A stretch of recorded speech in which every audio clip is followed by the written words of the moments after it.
नमस्कार। आज हम मिस्टर बेंजामिन ग्राहम की बुक द इंटेलिजेंट इन्वेस्टर की समरी कवर करने जा रहे हैं। मिस्टर बेंजामिन ग्राहम दुनिया के सबसे successful investor mister Warren Buffett के गुरु हैं। मिस्टर वॉरेन बफेट जब 19 साल के थे तब उन्होंने ये बुक पढ़ी थी और ये बुक पढ़ने के बाद उन्होंने कहा था कि द इंटेलिजेंट इन्वेस्टर इन्वेस्टिंग पर लिखी गई आज तक की सबसे बेस्ट बुक है, और आज भी वो यही कहते हैं। मिस्टर वॉरेन बफेट ने अपनी यंग एज में इन्वेस्टमेंट पर 2 बुक्स पढ़ी थी, जिन्हें पढ़कर वो उन बुक्स के ऑथर से बहुत प्रभावित हुए थे। जब उन्हें पता चला कि उन बुक्स के ऑथर कोलंबिया यूनिवर्सिटी में पढ़ाते हैं, तो उन्होंने सिर्फ उस ऑथर के लिए कोलंबिया यूनिवर्सिटी में एडमिशन ली थी, और वो ऑथर और कोई नहीं बल्कि मिस्टर बेंजामिन ग्राहम थे। और वो 2 बुक्स द इंटेलिजेंट इन्वेस्टर और सिक्योरिटी एनालिसिस थी।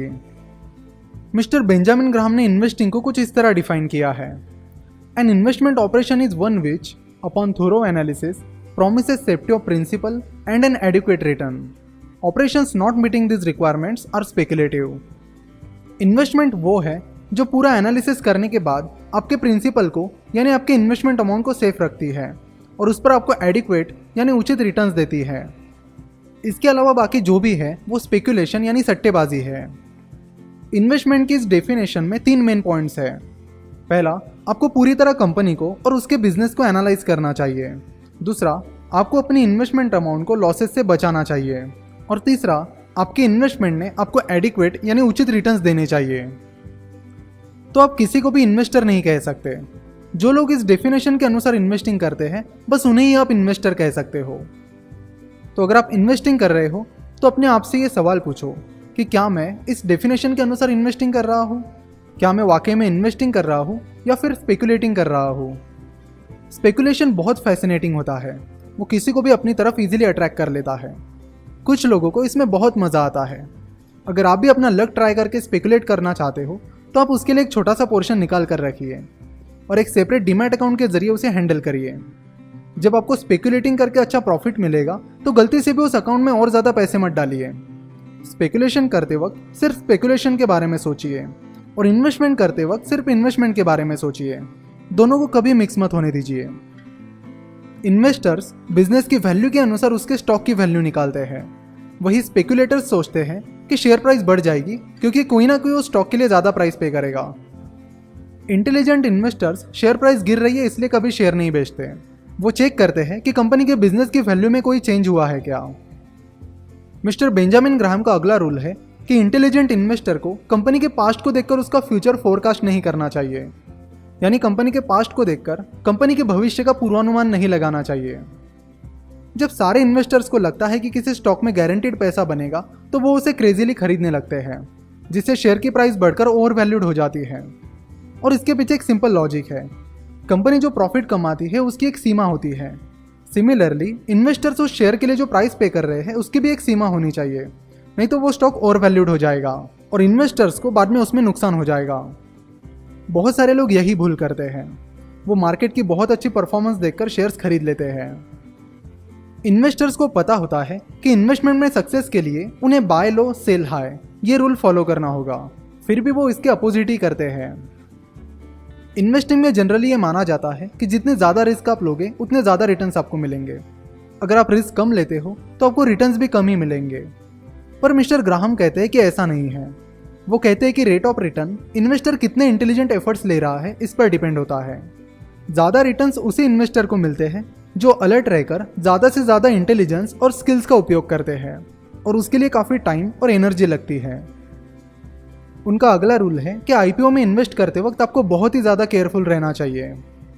ऐसा इसलिए क्योंकि उन्हें एक तो बहुत जोरों शोरों के साथ प्रमोट किया जाता है, और दूसरा ज़्यादातर आईपीओज जब मार्केट अच्छी कंडीशन में होता है तब लाए जाते हैं, और ऐसी कंडीशन आईपीओ लाने वाली कंपनी के लिए ज़्यादा अनुकूल होती है और इन्वेस्टर्स के लिए कम। अगर आप ऑब्जर्व करोगे तो आपको पता चलेगा कि ज़्यादातर आईपीओज मार्केट में जब बुल रन चल रहा होता है तब आते हैं। 1968-69 में यूएस में जब बुल रन चल रहा था तब 781 कंपनीज के आईपीओज आए थे, जबकि 1974 में जब बियर रन चल रहा था तो सिर्फ 9 कंपनीज के आईपीओ आए थे, और 1975 में 14 कंपनीज के आईपीओ आए थे। तो इंटेलिजेंट इन्वेस्टर को ऐसे प्रमोशंस को परखना और उनसे दूर रहना आना चाहिए। अगर आप आईपीओज में इन्वेस्ट करने जा रहे हो तो आपको उन्हें बहुत ज़्यादा केयरफुली एनालाइज करना होगा। आईपीओ में शेयर की प्राइस इन्वेस्टमेंट बैंक्स डिसाइड करती है, वही वो कंपनी स्टॉक एक्सचेंज पर लिस्ट होने के बाद उस शेयर की प्राइस लोग डिसाइड करते हैं। इसलिए जब investment bank share price decide करती है तो उसमें बार्गेन मिलना बहुत मुश्किल होता है। वही लोगों के ग्रीड और फियर की वजह से सेकेंडरी मार्केट में बार्गेन अपॉर्चुनिटीज मिल जाती है। इसलिए आईपीओ में इन्वेस्ट करते वक्त आपको थोड़ा ज़्यादा केयरफुल रहना होता है। अब बार्गेन क्या होता है इसे समझते हैं। जब किसी स्टॉक की वैल्यू उसकी सेलिंग प्राइस से ज़्यादा होती है तो उसे बार्गेन इशू कहते हैं। मिस्टर ग्राहम कहते हैं कि कोई स्टॉक तब अच्छा बार्गेन होता है जब उसकी वैल्यू उसके सेलिंग प्राइस से कम 50% से ज़्यादा होती है। फॉर एग्जाम्पल, अगर किसी स्टॉक की सेलिंग प्राइस 100 रुपये है तो वो तभी अच्छा बार्गेन होगा जब उसकी वैल्यू 150 रुपये या उससे ज़्यादा होगी। बार्गेन पता करने का और एक तरीका है, जब कोई स्टॉक उसके नेट वर्किंग कैपिटल से भी कम प्राइस पर सेल हो रहा हो तब वो एक अच्छा बार्गेन हो सकता है। नेट वर्किंग कैपिटल का मतलब है current assets minus total liabilities. Company के करंट एसेट से सारी लायबिलिटीज यानी लॉन्ग टर्म और शॉर्ट टर्म लायबिलिटीज सब्ट्रैक्ट करने के बाद आपको कंपनी का नेट वर्किंग कैपिटल मिलता है। जब आप किसी स्टॉक में इन्वेस्ट कर रहे हो तो आपको एनालिसिस करते वक्त ये सोचकर एनालिसिस करना होगा कि आप उस पूरी कंपनी को खरीदने जा रहे हो। तो जब कोई कंपनी आपको उसके नेट वर्किंग कैपिटल से कम भाव में मिलती है तो उसका मतलब होता है कि आप कंपनी के फिक्स्ड एसेट्स जैसे कि बिल्डिंग्स, मशीनरीज एटसेट्रा इनके लिए कुछ पे नहीं कर रहे हो, वो आपको फ्री में मिल रही है। तो अगर कंपनी का मार्केट कैपिटलाइजेशन उसके नेट वर्किंग कैपिटल से कम है तो वो एक बार्गेन इशू हो सकता है। बहुत कम कंपनीज आपको उसके नेट वर्किंग कैपिटल से कम भाव में मिलती है, पर मिलती ज़रूर है। यूजुअली बियर मार्केट में और रिसेशन के पीरियड में ऐसी अपॉर्चुनिटीज़ मिलती है। ज़्यादातर इन्वेस्टर्स क्राउड को फॉलो करते हैं, इसलिए अगर कोई स्टॉक बार्गेन में मिल रहा है तो वो भी उस स्टॉक से दूर रहते हैं क्योंकि बाकी लोग उस स्टॉक में इन्वेस्ट नहीं कर रहे हैं। और जो स्टॉक ऑलरेडी बहुत ओवर वैल्यूड है उनमें इन्वेस्ट करते हैं क्योंकि बाकी लोग भी उस स्टॉक में इन्वेस्ट कर रहे हैं। जबकि इंटेलिजेंट इन्वेस्टर जब कोई स्टॉक अंडर वैल्यूड होता है तब उसे खरीद लेता है और जब वो बहुत ओवर वैल्यूड होता है तो उसे बेच देता है। कुछ लोग समझते हैं कि किसी स्टॉक की प्राइस अगर बहुत बढ़ गई है तो वो स्टॉक ओवर वैल्यूड हो गया है और किसी स्टॉक की प्राइस अगर बहुत गिर गई है तो वो स्टॉक अंडर वैल्यूड हो गया है। वो शेयर की प्राइस देखकर पता लगाते हैं कि शेयर अंडर वैल्यूड है या ओवर वैल्यूड। पर शेयर अंडर वैल्यूड है या ओवर वैल्यूड ये पता करने के लिए आपको उसके बिजनेस की वैल्यू पता करनी होगी, यानी उसके बिजनेस की वैल्यू को उसके शेयर प्राइस से कंपेयर करना होगा। उनका अगला रूल है don't try to time the market. Stock price में फ्लक्चुएशंस यानी उतार चढ़ाव चलते रहते हैं और इन्वेस्टर्स इन फ्लक्चुएशंस का फायदा लेना चाहते हैं और उसके लिए वो मार्केट को टाइम करने की कोशिश करते हैं, यानी आने वाली टाइम में प्राइस ऊपर जाएगी या नीचे जाएगी ये पता करने की कोशिश करते हैं। जब उन्हें लगता है कि मार्केट का ट्रेंड ऊपर की तरफ है तो वो शेयर्स खरीद लेते हैं। अगर आप मार्केट को टाइम करने की कोशिश या फोरकास्टिंग करने लगोगे कि अब शेयर प्राइस ऊपर जाएगी या नीचे जाएगी तो आप एक स्पेकुलेटर बन जाओगे। बहुत सारे लोगों ने मार्केट को टाइम करने की कोशिश में बड़े बड़े लॉसेस उठाए हैं। Never try to time the market, क्योंकि मार्केट को आपको सरप्राइज करना बहुत पसंद है। ब्रोकरेज फर्म और मार्केट एनालिस्ट कंटिन्यूसली मार्केट को टाइम करने की कोशिश करते हैं, उसको फोरकास्ट करने की कोशिश करते हैं क्योंकि वो उनका बिजनेस है और उन्हें उसके पैसे मिलते हैं। एक इंटेलिजेंट इन्वेस्टर को कभी इसमें पड़ना नहीं चाहिए। हर इन्वेस्टर को यह समझना चाहिए कि शेयर प्राइस में फ्लक्चुएशंस यानी उतार चढ़ाव चलते रहते हैं। मार्केट फ्लक्चुएशंस इन्वेस्टर्स को अच्छी अपॉर्चुनिटीज ढूंढने में मदद करते हैं, तो इसे हम एक एग्जाम्पल की मदद से समझेंगे। A&P 1929 में अमेरिकन स्टॉक एक्सचेंज, जिसका नाम अब न्यूयॉर्क स्टॉक एक्सचेंज हो गया है, उस पर लिस्ट हुआ था। स्टॉक एक्सचेंज पर लिस्ट होने पर उसके शेयर प्राइस $494 पर चली गई थी। 1929 के ग्रेट डिप्रेशन की वजह से 1932 तक उसकी शेयर प्राइस गिरते गिरते $104 पर चली गई। देन 1938 में उसकी शेयर प्राइस $36 पर आ गई। उस टाइम पूरी कंपनी $126 मिलियन में मिल रही थी, जबकि कंपनी के पास $85 मिलियन की तो सिर्फ कैश थी और कंपनी के पास उस वक्त $134 मिलियन का वर्किंग कैपिटल था। A&P तब अमेरिका की सबसे बड़ी रिटेल कंपनी थी और कंपनी का बिजनेस परफॉर्मेंस भी बहुत इंप्रेसिव और आउटस्टैंडिंग था, फिर भी वो इतनी कम प्राइस में मिल रहा था। इसके पीछे मेनली 3 कारण थे। पहला, ऐसी बातें चल रही थी कि चेन स्टोर्स पर स्पेशल टैक्स लग सकता है, और दूसरा ये कि कंपनी का नेट प्रॉफिट पिछले साल कम हुआ था, और तीसरा, तब पूरा मार्केट ही डिप्रेस था। मिस्टर ग्राहम कहते हैं कि पहला रीज़न तो बस एक फियर यानी डर था और दूसरा और तीसरा रीज़न बस टेम्पररी इन्फ्लुएंसेस थे।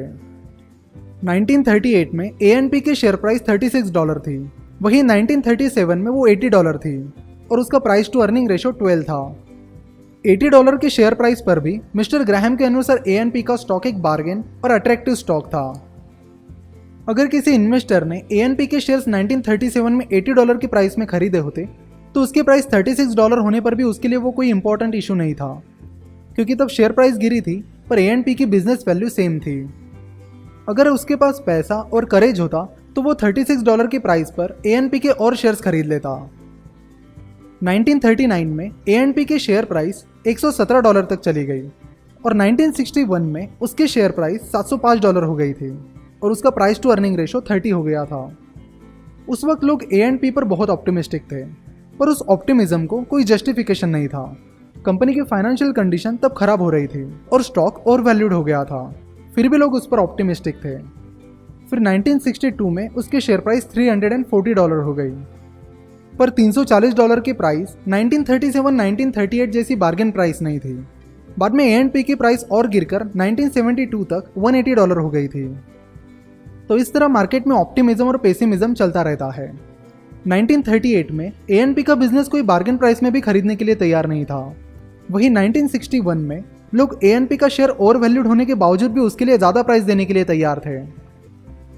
1961 की ANP 1938 की ANP से बड़ी कंपनी ज़रूर हुई थी, पर वो 1938 की ANP की तरह अच्छी तरह नहीं चलाई जा रही थी और वैल्यूएशन के हिसाब से उतनी अट्रैक्टिव भी नहीं थी। इस स्टोरी से हमें सीख मिलती है कि शेयर प्राइसेस कई बार एक्सट्रीमली फ्लक्चुएट करती है और इन्वेस्टर्स अलर्ट रहकर और करेज दिखाकर ऐसी अपॉर्चुनिटीज का फायदा ले सकते हैं। और दूसरी बात ये कि ज़्यादातर बिजनेसेस की क्वालिटी और कैरेक्टर लॉन्ग टर्म में बदलते हैं, इसलिए अपनी इन्वेस्टमेंट्स को रिव्यू करना ज़रूरी है। मार्केट फ्लक्चुएशंस का आप कैसे फ़ायदा ले सकते हो, इसको हम एक और एग्जाम्पल की मदद से समझते हैं। मान लीजिए कि आपने किसी प्राइवेट बिजनेस का, यानी जो बिजनेस स्टॉक एक्सचेंज पर लिस्टेड नहीं है, उसका कुछ स्टेक यानी हिस्सा $1000 में खरीद लिया है।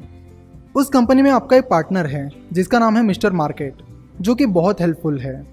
हर दिन वो आपको बताता है कि उसके अनुसार आपके स्टेक की वैल्यू कितनी है। इतना ही नहीं, अगर आपको उस प्राइस पर और शेयर्स खरीदने हैं तो वो आपको शेयर्स खरीद कर देगा, और अगर आपको उस प्राइस में अपने शेयर्स बेचने हैं तो वो आपके शेयर्स सेल करके देगा।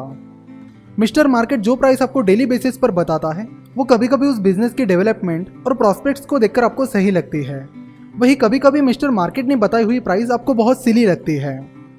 अगर आप सेंसिबल इन्वेस्टर हो तो क्या आप मिस्टर मार्केट आपको जो डेली प्राइस बता रहा है उसे ही उस शेयर की वैल्यू मानोगे?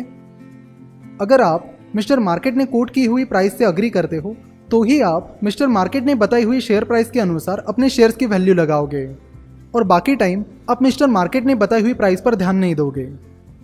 अगर मिस्टर मार्केट आपको बहुत ज़्यादा हाई प्राइस कोट करता है तो आप हैप्पीली अपने शेयर्स उस प्राइस पर बेच दोगे, और अगर मिस्टर मार्केट आपको बहुत कम प्राइस कोट करता है तो आप हैप्पीली उससे वो शेयर्स उस प्राइस में खरीद लोगे। तो प्राइस फ्लक्चुएशंस जब शेयर प्राइस बहुत गिर जाती है तब इन्वेस्टर्स को शेयर खरीदने की अपॉर्चुनिटी देते हैं, और जब शेयर प्राइस बहुत ज़्यादा होती है तो शेयर बेचने की अपॉर्चुनिटी देते हैं, और बाकी टाइम वो इन्वेस्टर स्टॉक प्राइसेस पर ज़्यादा ध्यान नहीं देते, वो मार्केट को भूल जाते हैं। स्टॉक मार्केट ऑक्शन बेसिस पर चलता है, इसलिए फ्लक्चुएशन स्टॉक मार्केट का एक महत्वपूर्ण हिस्सा है। इनफैक्ट फ्लक्चुएशन स्टॉक मार्केट की ब्यूटी है। इन फ्लक्चुएशंस की वजह से ही शेयर्स कई बार अंडर वैल्यूड तो कई बार ओवर वैल्यूड होते हैं, और इन्वेस्टर्स के लिए अच्छी बाइंग और सेलिंग अपॉर्चुनिटीज प्रोवाइड करते हैं। अगर आप कंपनी की वैल्यू को देखकर कंपनी में इन्वेस्ट कर रहे हो तो अगर शेयर प्राइस ज़्यादा गिरती है तो आपको चिंता करने की ज़रूरत नहीं, और अगर शेयर प्राइस बहुत बढ़ती है तो आपको बहुत ज़्यादा एक्साइटेड होने की भी ज़रूरत नहीं। इसलिए मिस्टर ग्राहम कहते हैं कि बस कोई शेयर गिर रहा है इसलिए उसे मत बेचो, और बस कोई शेयर बढ़ रहा है इसलिए उसे मत खरीदो।